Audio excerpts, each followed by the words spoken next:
అస్సలాము అలైకుం వరహ్మతుల్లాహి బరకాతు. Hi everyone. మనం ఈరోజు అజ్మీర్ దర్గాను దర్శించుకున్నాము. రాజస్థాన్లోని అజ్మీర్ దర్గా చాలామంది హజరత్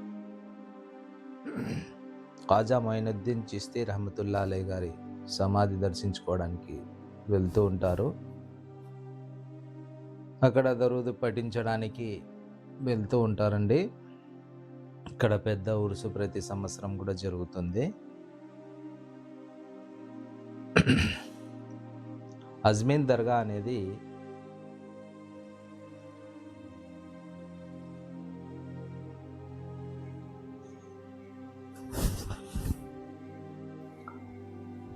సూఫీ సాధువు, సూఫీ సన్యాసి అని కూడా అంటారు. ఖాజా మొయినుద్దీన్ చిస్తీ రహమతుల్లా అలై గారి సమాధి అన్నమాట.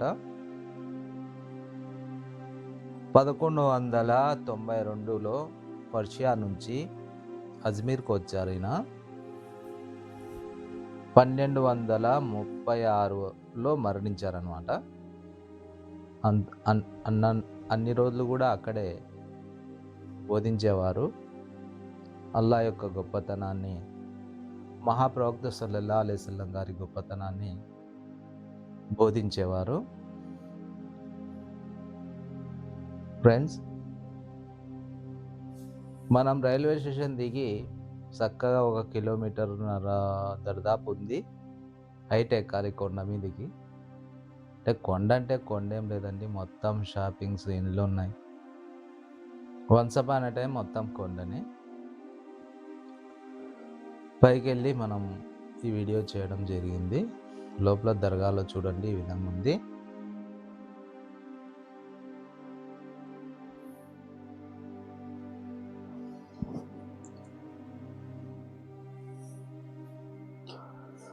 ఆయన ఆధ్యాత్మిక కార్యకలాపాలు నిర్వహించే గదిలో ఆయనను ఖననం చేయడం జరిగింది.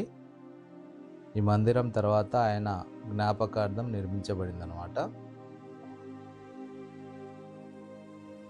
వివిధ విశ్వాసాల సందర్శకులు ఆకర్షించే ఒక ముఖ్యమైన తీర్థయాత్రగా భావిస్తారు.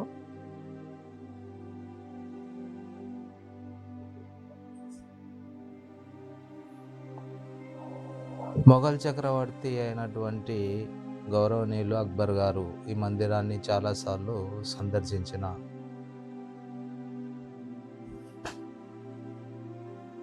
సందర్శించినటువంటి సందర్భాలు ఉన్నాయి. వివిధ సార్లు అక్బర్ బాషా గారు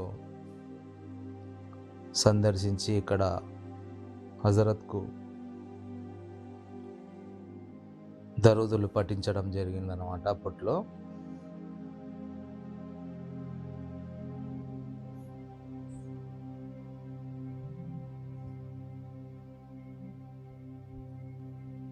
చూడండి లోపల. ఇది వచ్చేసి చిన్న వంట పాత్ర, పెద్ద వంట పాత్ర కూడా ఉంది. ప్రతి సంవత్సరం ఉరుసులో ఇక్కడ వండి ప్రసాదం ఇస్తూ ఉంటారు. పుస్తక ప్రదర్శన తర్వాత ఈ నుంచి ఇంకా వెన్ను తిరిగామండి. ఇంకా బయటికి వచ్చేసాము. హజరత్ గారి ఖబర్ దర్శనం చేసుకుందామంటే లోపలికి వెళ్ళడానికి ఆ సమయంలో బంద్ అయినది.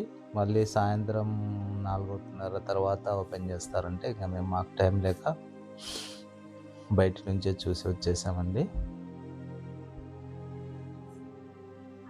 చాలామంది వెళ్తూ ఉంటారు ఇక్కడికి.